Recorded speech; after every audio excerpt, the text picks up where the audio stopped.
Contained within these three syllables are the cosmic functions of creation, preservation, and dissolution, the states of waking, dreaming, and deep sleep, the individual soul, Jiva, the Supreme Lord, Ishvara, and the universe, Jagat, the triad of knower, knowledge, and the object of knowledge, the causal, subtle, and gross bodies, the states of illusory reality, pratipasika, empirical reality, vyavaharika, and absolute reality, paramartika, the qualities of sattva, rajas, and tamas, and the dimensions of time, past, present, and future, as well as the beginning, middle, and end. The reality associated with this name, Om, is known as Sabda Brahman, the absolute as sound. Imagine a bustling marketplace where many people are making various kinds of noise. If we listen from a distance, all those sounds merge, and only the single sound, Om, reaches our ears. This example suffices to demonstrate that any sound emerging from within, regardless of the language or the manner of its utterance, is ultimately contained within Omkara, the sound of Om. In the Christian scriptures, the statement, "In the beginning was the Word, and the Word was with God, and the Word was God," refers to this very Omkara, the sacred sound Om, when it speaks of the Word. Our Shrutis also proclaim Om Tat Sat, meaning Om, that alone truly exists. It is also referred to as Akshara. The term Akshara signifies that which is imperishable and eternal. The Akshara, manifesting as Omkara, is the supreme reality, or Brahmavastu. The ritual of Aksharabhyasa, that is, initiating a child into the alphabet, is performed for children at the age of 5 precisely, so that they may attain the experience of this supreme reality. Letters of the alphabet are also called Akshara, because all the variations of sound produced by letters are contained within that Omkara. However, the practice of Aksharabhyasa, originally intended to lead one to the imperishable reality, has nowadays lost sight of that true goal. Instead, it is conducted in a manner that directs one's focus towards impermanent worldly objects. Every thought in the mind has a corresponding word form. The moment a thought arises, the appropriate word emerges alongside it. Thought and word are so inextricably bound together that they cannot be separated. Just as an object has an inner and outer aspect, the inner aspect can be termed thought and the outer aspect word. Thought and word are merely two facets of the same entity. No one can separate the one from the other. Language is not something that humans sat together and mutually agreed upon. Words and languages have existed ever since the very creation of man. Exist. While it is true that a specific thought requires a corresponding word, it is not necessary for a single thought to be represented by only one word. The same thought can be expressed by different words in different languages. Consider the roar of a lion from a distance. Its deep, rumbling sound resembles the utterance of Om. Listen to the sound of the ocean. It seems to ceaselessly chant Om, Om. In almost all languages, the term for mother is a variation of Amma. The word Amma likely originated naturally from the sound Om, given that even cattle make a sound resembling Amma. Even the meow of a cat is merely a variation of the sound Om. The sounds produced by metals also resemble Om. In short, there is no doubt that all sounds are either variations of Om or have originated from it. Of the 5 elements, Akasha, ether, space, is the primordial one, and it is within this Akasha that sound pervades. In the vast, solitary expanse of the sky, one can hear the singular sound of Om. This magnificent Omkara, arising from the interplay of the Ida and Pingala nadis, energy channels, between the eyebrows. If one fixes one's focus within the triangle and meditates upon it, the state of yoga is easily attained. This practice should be undertaken in a secluded place or at a time when there are no crowds. One must close off all the sensory apertures and direct the senses to seek the Lord of the chakra, the sacred syllable Om, residing within the self-luminous sphere of fire. The practitioner's eyes must gaze upon that alone.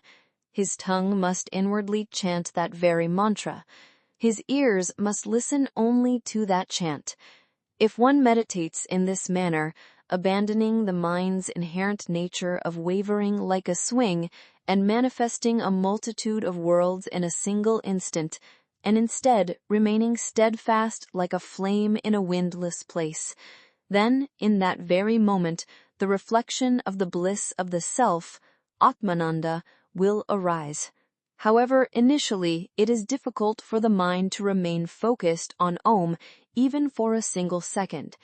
Even if the practitioner, through intense detachment, forcibly restrains the mind and directs it toward Om, causing it to approach the sacred syllable as if focused, it may seem to draw near.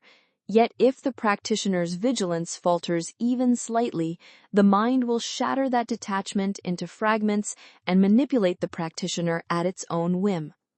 Therefore, the practitioner must be a wise hero with an unwavering heart, restraining and subduing the mind and directing it ceaselessly toward Om.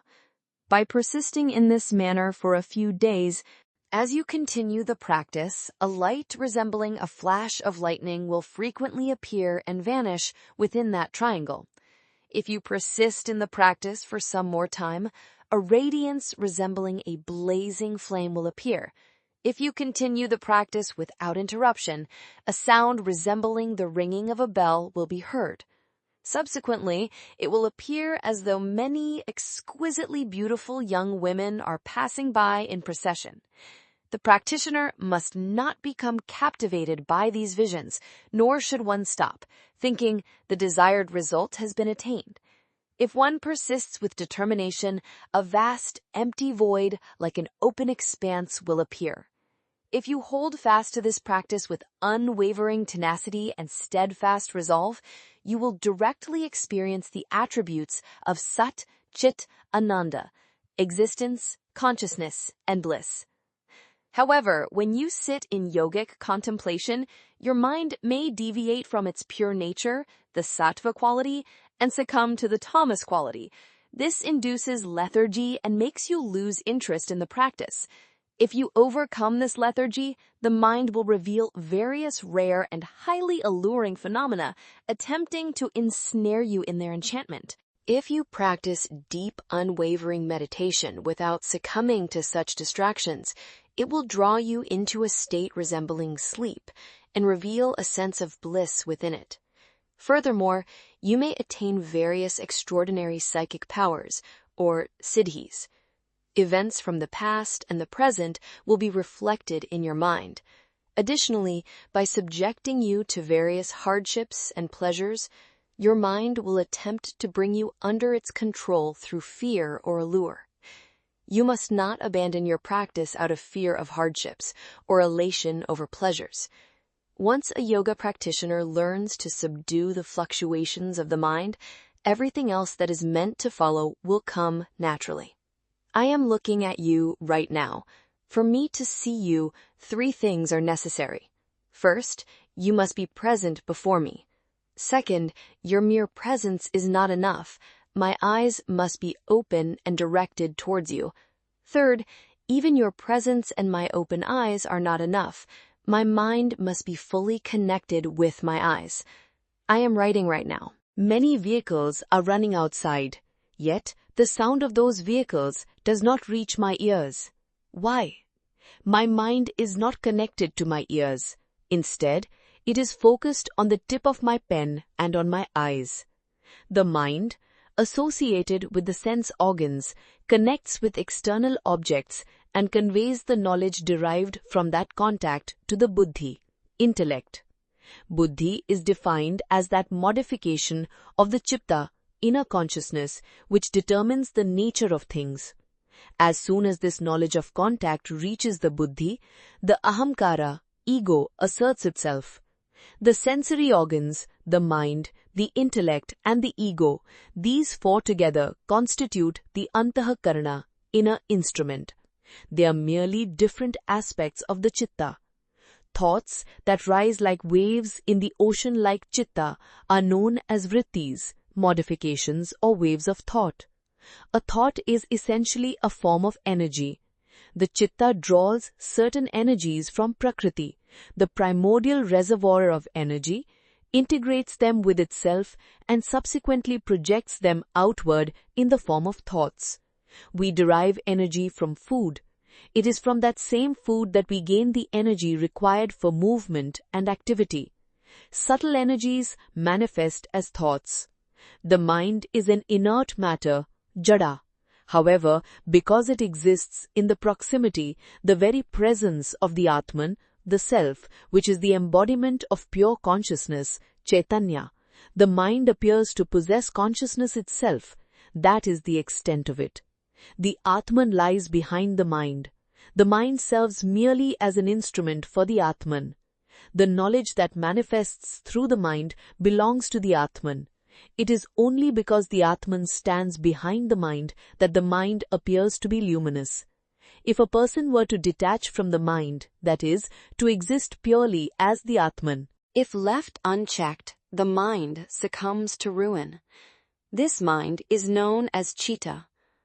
When it interacts with external objects and waves of thought arise, these are termed vrittis, mental modifications. It is these vrittis that constitute our world. One can perceive the depth of the ocean only when the waves subside and the waters become calm. Otherwise, the surface is too filled with waves to see the depths. The same applies to the water in a pond. If it is muddy or turbulent, one cannot see the bottom. The chitta is like a pond. Its base is our Atma, soul. The waves represent the vrittis. Furthermore, the mind possesses 3 gunas, qualities. The first is tamaguna, inertia or darkness. Characterized by darkness, it is found in the ignorant and in animals. Its only outcome is violence. No other thought arises in a mind dominated by this quality. The second quality is rajas, passion or activity. A mind dominated by this quality constantly craves power and sensory indulgence. The third quality is sattva, purity or harmony. Its characteristics are peace and restraint. In a mind of this nature, restless thoughts, like waves, are subdued. That is, they are brought under control. We'll be clear, the water in the pool of the mind will have attained clarity. It is not characterized by dullness, rather it possesses immense dynamism. To be calm and blissful is the hallmark of boundless power. Being merely active is easy. If one loosens the reins, one can watch the horses gallop away, can't one? Anyone can do that, but the truly capable person is the one who can firmly pull back the reins of a wild, unmanageable horse and bring it under control, which requires greater skill and strength, letting the reins slip from one's grasp or pulling them tight to subdue the horse. Do not mistake a calm person for one who is spiritless or powerless. A person dominated by the sattva quality is one whose mental fluctuations have been stilled. Restlessness signifies weakness. Self-restraint signifies strength. The mind naturally seeks to abide in the sattva quality, which is its inherent state. However, the senses drag it outward, causing it great turmoil. Restraining the mind, preventing it from wandering outward, and, furthermore, turning back a mind that has already started to stray, this constitutes the first step in the practice of yoga. Although this mind exists in every living being, from the ant to Brahma, it is only in humans that we see it manifest as the intellect, or buddhi. Only when the mind transforms into the intellect, thereby utilizing its inherent faculty of discernment to recognize what is truly noble, and seeking the path to return to its source, Does it grant liberation to the individual soul? That is precisely why the saying, "Rare indeed is birth as a human," exists, underscoring the unique significance and glory of human life. Beings such as cows and birds do not attain liberation directly. This is because, although they possess a chitta, mind or consciousness, it does not attain the state of focused intellect, buddhi. The chitta manifests the following characteristics. 1. Scattering, restlessness. 2. Obscuration, dullness or darkness. 3. Gathering, concentration. 4. Ekagra, one-pointedness. 5. Orumuga padutudal, unification or deep absorption. 1. The scattering state of the chitta is restlessness. Its characteristic is the experience of pleasure or pain. 2. The obscuration state is the dull intellect that leads to harmful actions. Sages state that 1. The scattering state is natural to the devas, celestial beings. 2. The obscuration state belongs to the rakshasas, demons. 3. The gathering state represents the strenuous effort to focus the mind. 4. Ekagra refers to the state of one-pointed focus. And 5. Orumuga padutudal, unification leads to samadhi.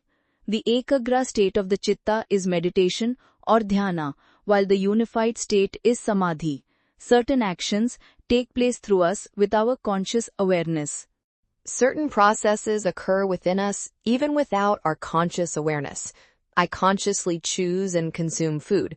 That food is digested and converted into blood, strengthening every part of my body. Yet, I am not consciously aware of this process. Nevertheless, it is I who am carrying out this work.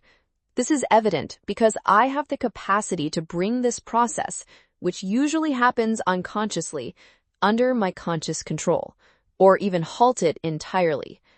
You might argue, the heart beats beyond my control, or there is no one who can suppress the heartbeat. You might say, that is simply how it happens. However, through practice, a human being can control the heart at will. One can stop the heartbeat, slow its pace, or accelerate it. We can control and command every part of our body according to our will. This demonstrates that we are indeed performing actions that do not require conscious intent. The only difference is that we do not perform them with conscious awareness. The mind performs some actions consciously and others unconsciously. Actions performed consciously are accompanied by a sense of ego, whereas those performed unconsciously are free from such a sense of ego. The mind is capable of transcending both these states and functioning at a higher level. It can reach a realm that lies beyond ordinary intellect. Just as there are actions that occur below the level of the intellect, there are also actions that transcend the intellect. In neither case is there a sense of ego. The sense of ego resides only in the intermediate realm, the domain of the intellect. When the mind transcends this intellectual realm and attains stillness, that state is known as samadhi. Since the sense of ego is absent in both the realm below the intellect and the realm above it, the mind appears identical in nature when traversing either. Therefore, to distinguish between these two realms, one must look at the fruits of the actions performed. By observing the results of the actions, it becomes evident whether the mind is operating in the realm above the intellect or the realm below it. When a person is in deep sleep, the mind descends into the realm below the intellect. Bodily functions continue to operate. Breathing, inhalation, and exhalation continues. The person even tosses and turns while asleep. There is no sense of ego present. In that state, the person is devoid of intellectual awareness. Upon waking, the person remains exactly as they were before falling asleep. Their intellect undergoes no development or illumination. However, when a person emerges from samadhi, having sat in samadhi as an ignorant person, he comes forth as a sage. To the outward eye, sleep and samadhi may appear identical, but the distinction is quite clear, isn't it? Although they seem alike, sleep brings no real elevation to a human being, whereas samadhi transforms one into a great sage. The realm of human intellect is confined within the boundaries of logic. Logic operates within a limited scope. Ordinary human affairs take place entirely within this circle. Any attempt to transcend this boundary proves impossible. Yet it is beyond this very boundary that 1. The fountain of immortality springs forth. 2. The source of bliss resides. 3. The foundation of true knowledge lies. If one seeks to discover the truth, it cannot be found within this limited scope. Here is what logic says. 1. I am an inveterate skeptic. 2. I do not know for certain whether a thing exists or not. 3. I can establish that it exists, and I can equally establish that it does not. 4. I am a child of Maya, therefore the illusory nature of the world. One should not trust oneself. Therefore, logic alone is insufficient to discover the truth. The foundations of our ethical principles, our codes of conduct, and our social norms lie beyond the scope of logic. If a life confined within these limits were enough, we could simply live according to the times and assert that our own will is supreme. If we were to live only within these limits, why shouldn't I consort with another man's wife and justify it as right using my own logic? If we are to remain bound within these limits, why should we seek liberation? What is the use of claiming that freedom itself is the experience of bliss?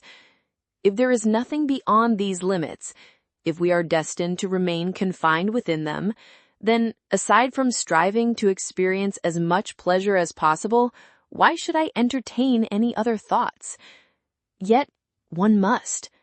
Otherwise, one would merely go around in circles. Thus, man eventually seeks to step beyond those limits. The yogi realizes that the mind transcends these limits, moves beyond logic, and enters a realm that lies beyond the intellect.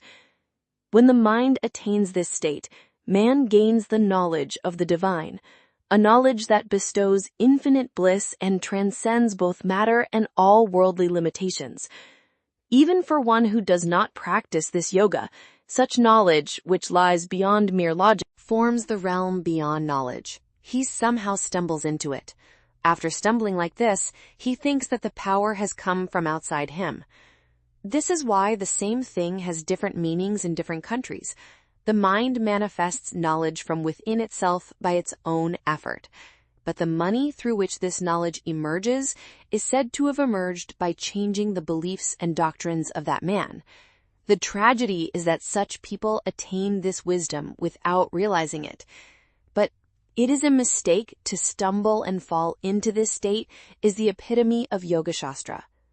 People who stumble like this are likely to be sedated, or they may be obstinate in their strictures, aware of their rarefied, exalted status. Various methods of yoga practice are said to lead ultimately to the transcendental realm of samadhi. All the great men of the ancient times realized this state of samadhi, and from that perfect state, they sent all the messages to the world for the development of Shema. They are human beings like us. If they can attain samadhi, I don't see why we can't. They have no horns. If anyone can attain a state at one time, it is a proof that everyone can attain that state. Everyone should reach this level. The only experience for this is acharya. We may talk all our lives in mere speeches and great speeches, but we talk about our swan. Unless put into practice, all such talk remains merely theoretical, like a picture of a gourd rather than the vegetable itself. Can one truly prepare the dish just by reading about culinary science? Reading recipes for avial or payasam might spark a desire to see what they look like, but does it actually create the taste of avial or payasam on one's palate? Moreover, book learning alone can clutter and confuse the mind, often trivializing the subject. Therefore, yoga is not something that simply happens. It must be cultivated through ceaseless practice and direct experience. Before attaining the state of samadhi, one must reach the state of dhyana, meditation. If the mind focuses on a single object and flows towards it uninterruptedly, like a steady stream of oil, that state is called dhyana. Dharana is the act of making the mind hold on to an object through conscious effort. Dhyana is the state where the mind flows continuously towards that object, like a steady stream of oil. Samadhi is the state where the mind transcends the triad of the knower, the known, and the process of knowing. It becomes one with the object, all-pervading, and the mind itself ceases to exist as a separate entity. The combination of dharana, dhyana, and samadhi is known as samyama. Once samyama is achieved, the yogi attains direct realization. The final state of samadhi is attainable by everyone. Even animals and birds can reach it. Everyone, up to and including Brahma, must eventually attain this state. This samadhi is primarily classified into two categories. One is samprajnata samadhi. The other is asamprajnata samadhi. In samprajnata samadhi, the powers required to subdue prakriti, nature, are generated. This samprajnata samadhi is of four types. One of them is savitarka. Savitarka samadhi is defined as the state wherein the mind detaches itself from all objects and fixes itself upon a single object. According to the Sankhya philosophy, there are two types of objects for meditation. One consists of the 24 tattvas, or principles, of Prakriti, and the other is the Atman, or Purusha, the self. We have previously stated that chitta, the mind stuff, is the foundation of the antakarana, or inner instrument. Sankhya philosophers assert that this chitta absorbs the powers of Prakriti and projects them outward as thoughts. There must be a primal cause for the emergence of matter and energy. At that source, the two must exist in union. This state is known as avyakta, the unmanifest. Beyond even this lies the Purusha, whose essential nature is pure consciousness. Knowledge is power. Once we begin to comprehend an object, we gain mastery over it. Therefore, if the mind directs itself toward various tattvas, those tattvas are compelled to yield to the mind's command.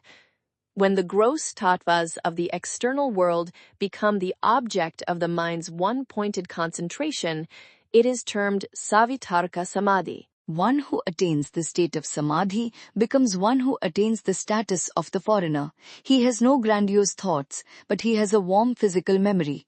Those who become absorbed in Prakriti in this avastha without attaining salvation are known as Prakriti layas. But it does not cease to merge in Prakriti, and those who go further attain salvation. But salvation is easy. A sampragnatha samadhi. Sampragnatha samadhi does not give us salvation. Man can attain all siddhis by that samadhi. However, salvation may fall short. As long as man goes beyond Prakriti, it cannot be thought that he will not fall. Although this samadhi may seem easy to achieve, in experience it is very difficult. How to destroy this is to meditate on the mind itself. That is to say, the eye and opinion must be on the mind itself. A thought should arise from the mind, the thought should be uttered at once, and any thought in the mind should be made a reality. If we can do this with zeal, we will attain moksha in that moment. If the daminitas who do not have the necessary skills and training to achieve this try to destroy the hand, the tamoguna will rise and surround their mind. They will also be consumed as mind destroyers. Those capable of attaining the samadhi must be powerful rakshasas. This samadhi is easily accessible to everyone. This asampragnatha samadhi leaves no seed. What is the spore here? Knowing that the mind is concentrated, if you do not try to tame and suppress the waves of thoughts that arise in the will,